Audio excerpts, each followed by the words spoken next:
all, thank you everyone for coming here, for being here. And you are going to get to learn a lot about AI and product management. So, as we start, I want to thank my sponsors here. Thank you, Macomb School of Business, for giving this wonderful place for all of us to be here. And as I go forward, something really quick about me. So I am a product manager, product leader. I love everything about product. I am a developer turned product person. I believe in student of life, so I'm a lifelong learner. And fun fact, I was a volunteer for this event twice, and I upgraded myself to being a speaker here. So that's something about me. And yeah, I have been working at Kaiser Permanente with CVS and Staples before. So been doing product for quite some time. So my topic of the day is product management and AI. So I believe by show of hand, everybody is a product person here, or do we have a mix of people? Product, yeah.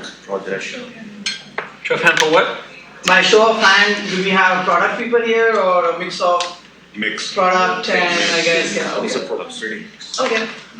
All right. So for people who are in product, they may know that there are two things that you would generally think about AI as a toolbox that will help you build good products as well as improve the processes that you already have.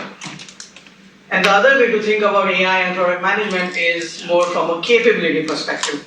What can you do, or what features can you do build by using AI? So, two ways to think about it. As a toolbox for you to help build products as you are going through that process of building the product, as well as building AI-powered products as you think about it. So going further from the two ways to think about it, what does it really mean when you are building products as an AI person or an AI product manager?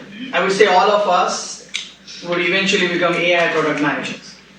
So there are three things or three ways that AI can be used or helpful for you as a product manager in building products. One is data analysis.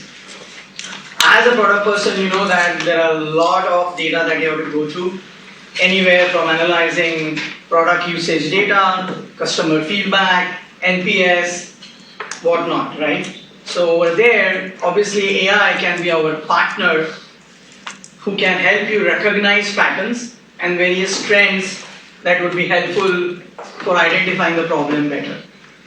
The other thing that can help a product person is experimentation, right? We all know, or I would say we believe that we know what our customer wants, but not everybody knows that what customer wants. So sometimes it's a good idea to experiment, and as product people, you might have done a lot of A/B testing, multivariate testing. So with AI, you could actually do more testing, more experimentation, and that can help you learn quickly and easily what our customer or user or whatever persona is. The other thing that as product managers, we have to write a lot of documentation. By a show of hand, how many PRDs is somebody writing right now? Lot, yeah.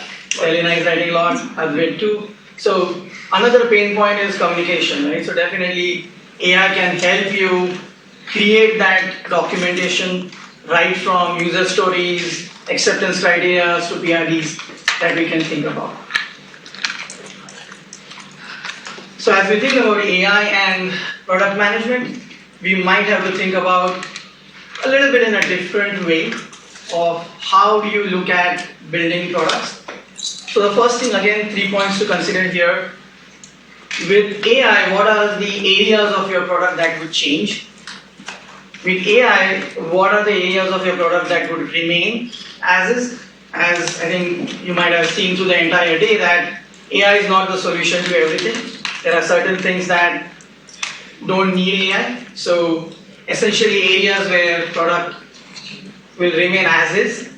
And because of AI, you can actually think of new additions that you could do. So what could come new as we think about a new approach of building things? So as we go further, obviously just a kind of a quick way to think about what are the levels of AI, right? Because as product people, you have heard automation, AI is not new. So there is, I would say, 4 levels of AI if you think of. One is there is no AI automation, that is level 1. And level 4 is technically fully automated operation. So think about like self-driving car. It's kind of an example if you think of from a level 4 perspective. So we went from understanding what are the areas where product and AI can help each other, and then the levels of AI, just to kind of give you a perspective of where we can think as product people.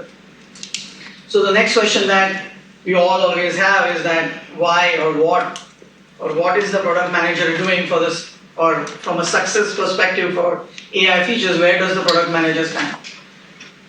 Essentially, the reason I'm kind of bringing this up is AI is not going to replace product managers for sure, right?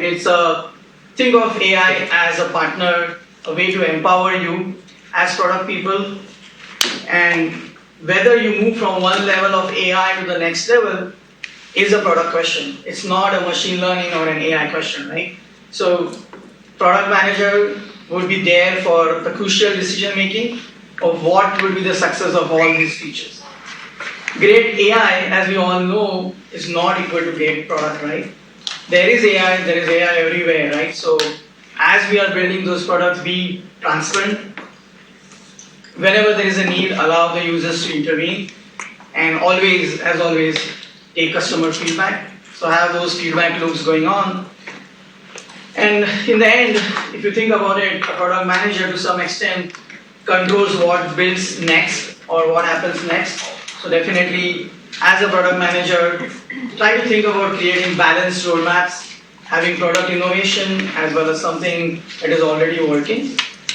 And as we all go through this journey, be ready to be surprised. AI is a very evolving field, so there is something that we see something new. And as we are going through that journey, ensure that you build a culture of innovation, as with data scientists, with product managers, with data analytics, everybody kind of coming together to build the product or the AI that we want to build for our product. So we understood AI and product. The next thing that comes to your mind would be the product is in some organization, right? So by show of hand, how many of you know about product-led organization? Or is your organization product-led? Alright, so few folks here know product-led. So essentially for a product-led organization, product is the center of everything. All businesses or I would say all the business units within the business use the product as the center. From sales, marketing, everybody uses the product as the center point.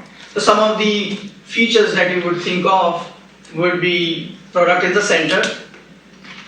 Since product is the center, the decisions are made through data. Product is the marketing channel. And you might have seen amazing onboarding that happens with the product-led organization. How many of you have used Slack, Canva? Right? So these are all products that are kind of built in a product-led organization. One fun thing I wanted to do is to, if you have Slido on your phone, so do you see this number? 284 5437? Yeah. So as we are thinking about AI and product, this particular poll is just trying to understand how many of us are already using AI as product managers or as other functions also. So it's good to see that, and good to see 40%. So going back, so that was essentially just to get a feel of how people are thinking about AI.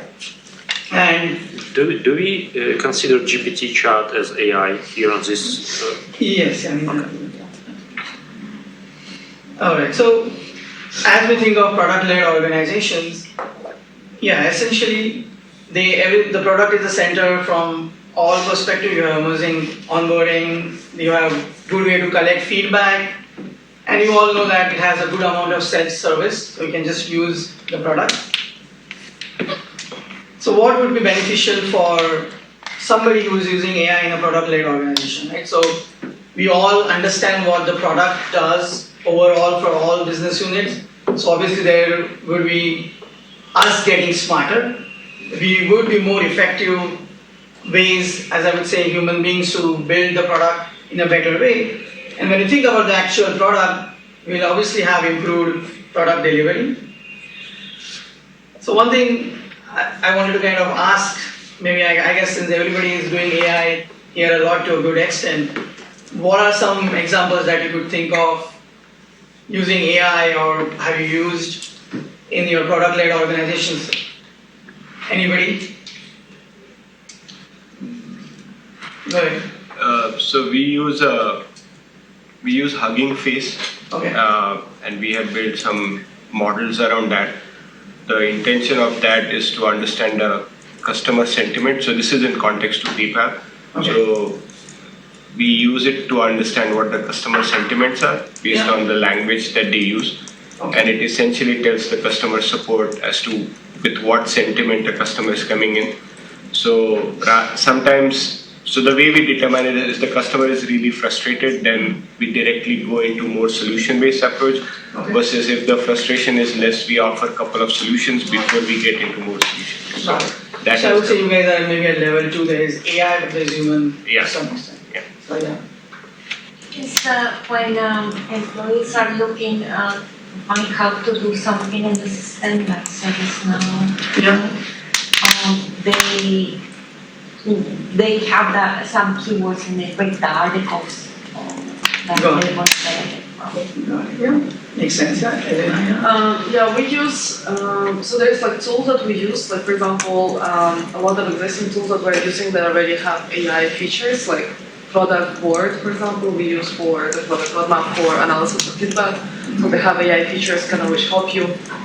We obviously for development with our engineering teams we use Copilot or GitHub Copilot, but what we're also working on now is creating our own kind of first company knowledge base, kind of basically training the model based on the code, the documentation, all the support questions, like a lot of information even that we're discussing in the Slack channel. So then there is a knowledge base that is easier for people to kind of ask a question and get a response.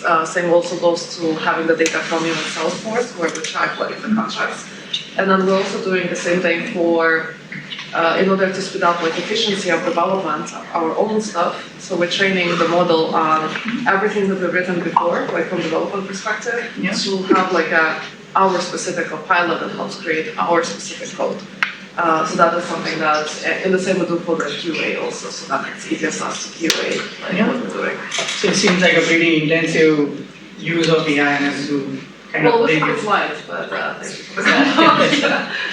Yeah, so where I was going essentially is that we have seen a lot of product-led organizations. I'm sure you might have used Slack, Canva, and all examples where AI is helping you organize your data, helping you reach faster decisions, and essentially thinking about from an engagement aspect also, it will help you identify where can you engage somebody at a particular point. So all that aspects of thing, and I'm sure you might have used or come across product chatbots. When you come to a particular website, they know you're here for a particular intent, so then you're presented with an intent-based communication through a chatbot. So the more of thinking about it more like a personalized care as well as from a personalized support. So as a product, so we went from product to product-led to product-led growth. That is another, I would say, journey that product-led organizations take, where the go-to-market strategy, or when you think about product-led, the product is still the center of your buying journey. So essentially everything, like I said, from a product-led growth or from a product organization, you move on to product-led growth.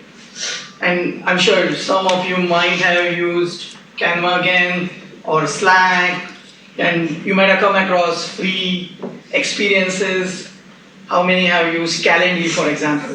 That's another good, I would say, tool that has a nice product-led growth. And you might have seen from Calendly that once you are setting up or scheduling an appointment with somebody, after you're done, they ask you to sign up if you're not already a user. So essentially, there is that virality aspect to it. So product-led growth obviously has these characteristics where you start off with a free user experience. You have an aha moment that, hey, I'm here to set up a time with somebody. You are able to look at their calendar, set up their time. The user experience obviously is the best in class. There is an aspect of customer delight, and you have that, hey, I want to use it more. You start sharing it with your friends, so there is that virality angle to it. And when you think of AI, and there are, I would say, from a PHG or product-led growth, you have an option to analyze the product usage and how people are converting. So we can identify those aha moments in a faster way and can help build a particular product in that direction. So that will help you to move towards more hyper-personalized experiences. So for example, Jane likes a particular way she is using this particular Calendly tool. We can personalize her and say that, hey, rather than using this, we can use another way to do the scheduling in that way. So AI will help you identify those themes of people. It can also help you have a little more better in-app messaging, that how or where you can prompt users to move in a particular direction. Again, Canva and Calendly are some examples that you could think about. So we went from product to product growth, to product-led and then product growth.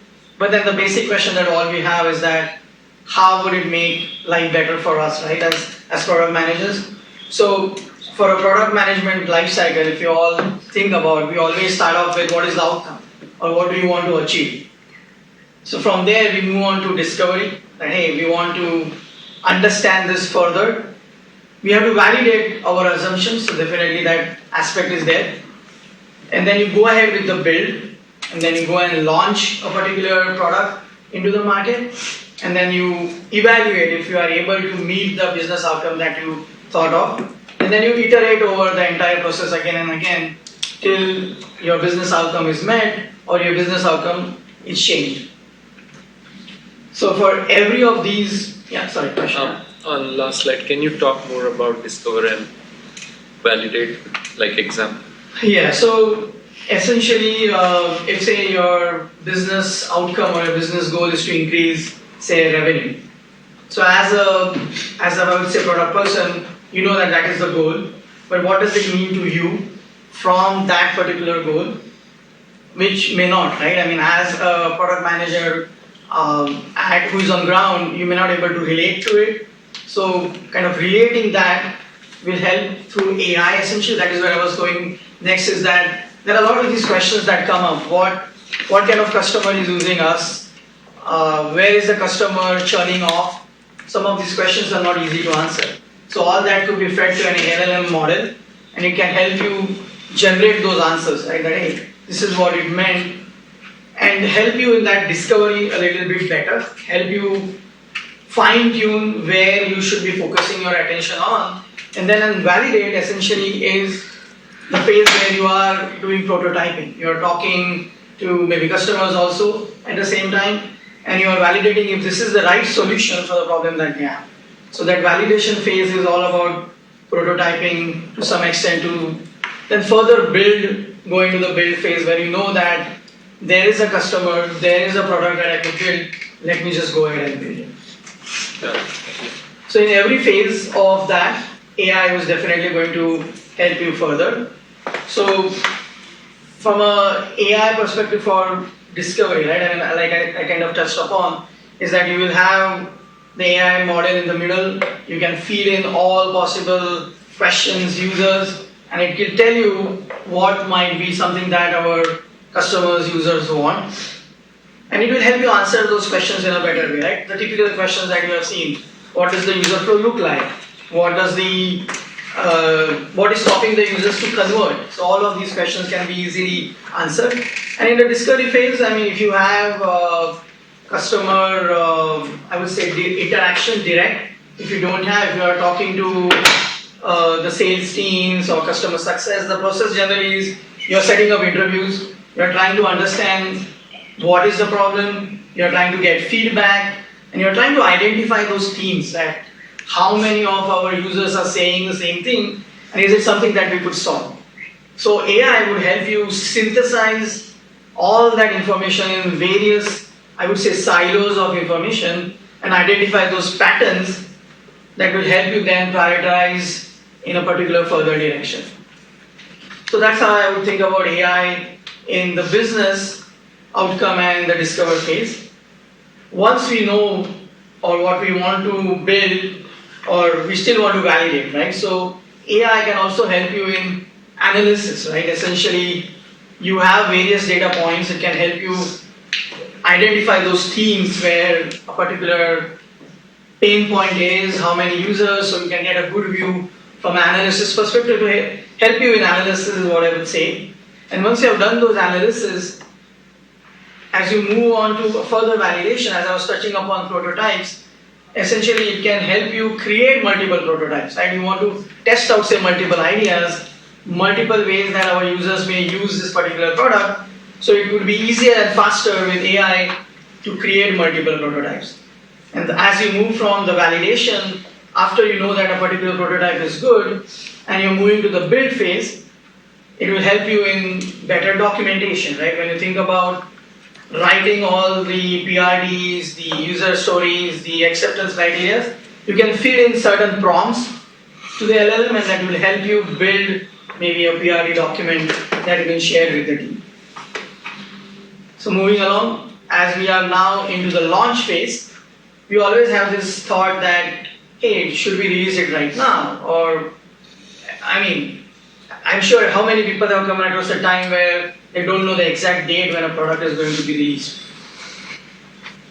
Any idea? I mean, how many people have seen that? Does everybody have a clear picture when a product release is going to happen? No, right? So essentially, from a product perspective, we want to have a controlled rollout, right? So AI will help you identify that is our product meeting the goals, and from a usage and a feedback perspective, so you can control the rollout to or the release in a better way. And once you are released, right, obviously you don't stop there. You want to evaluate and understand whether your goals are met, what is working, what is not working. AI can help you auto-determine that and make you recommendations that, hey, your goal was revenue, maybe that should not be your goal, maybe you should focus on user satisfaction. So all those aspects of things AI can help you evaluate. And then as the last phase is essentially iteration, so you keep on going around the entire circle of doing the same process again by asking the question, did we meet the outcome? If not, then we continue the process, and AI will help you in that process also. So in summary, I should say that we shouldn't be scared of AI. As we understand, we should think of it as a partner. We should use it to empower ourselves. And what will also happen is that as AI people, or I would say as product people, we wouldn't be worrying about outcomes and feature factory. And you might have heard that term, because sometimes the product managers are evaluated on how many features they are shipping over actual outcome. As we are able to have a connected journey, it would be better for product managers to actually see the business outcomes. And in no way AI is going to replace product managers, but it is going to enhance your ability to be better product managers and help you generate recommendations and make better decisions. And it will allow you to focus on what you really want to do. It's the creative tasks that you think about, what should be the future, the strategy, that aspects of things, as it will help you develop faster. And as you develop faster, you can see your impact, or you can see products that are built right as you are there. So that way I would say, think of AI. One last thought I would say as we all move from here is, think of AI as your partner and not as a threat. So with that, over to any questions, thoughts.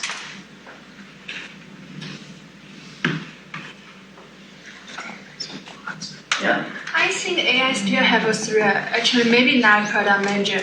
As I know some like Mind Journey or Stable Diffusion, they have a strong ability like enjoying the some pictures.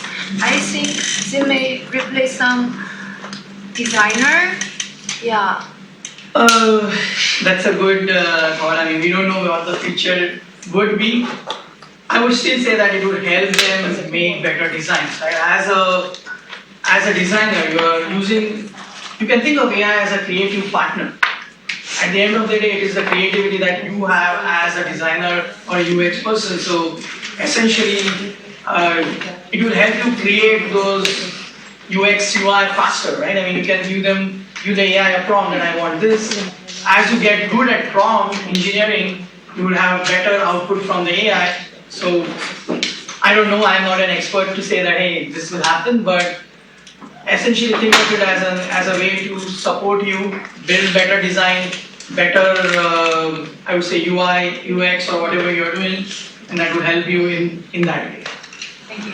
Well, do you think it actually will take away the critical thinking part of the writing process? Because for me personally, I mean, I do use AI to help me write better or even document better, but do you think in the process of doing that, like now I can just put my very unstructured thoughts into sentences and then put it in AI so it writes better for me, but that's not me actually thinking through it.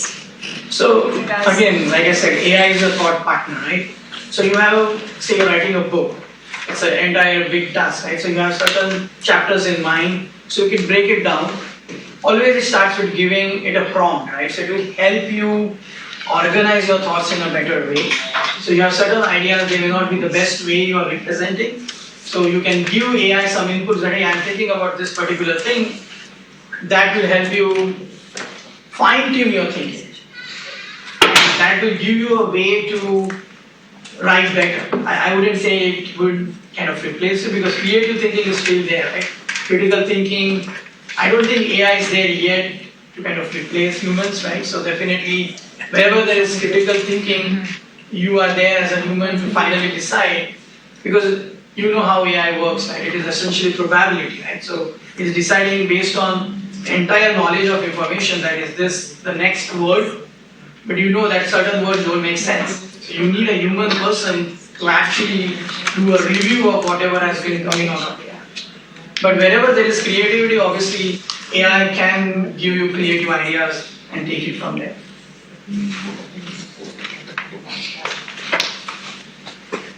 Any other thoughts from anybody? Any questions? What capabilities we should build as the entire world is moving towards AI? Capabilities, can you tell me more? Yeah. It can be skills, it can be mindset, it can be approach. And how can we as a human differentiate vis-a-vis AI? Okay. If I understood it correctly, it's a very broad question. There are a lot of layers in it, right? So if I think from a basic perspective of mindset, right, that's the first thing I would answer is that think of AI like your partner. Think of AI as a way to empower you. There are certain things which you think you are doing it in a repetitive fashion. They can be a candidate for automation, right? So essentially, think of AI in that way. So first thing is the mindset. Think of AI as a thought partner. And as you go further from a capability perspective, right, as you as a human are using AI, you will have to understand a little bit in what is prompt engineering. I don't know how much exposure you have to AI, but understanding those basics of what does it mean would help you understand or get ready for the next set. And I would say keep learning. I mean, essentially from a AI perspective, it's going to change, right? So I don't know, maybe the next time when we are here, maybe there will be something else. So keep learning about AI, keep learning about what can happen next with generative AI, that's the new thing, right? As we are speaking about. All right.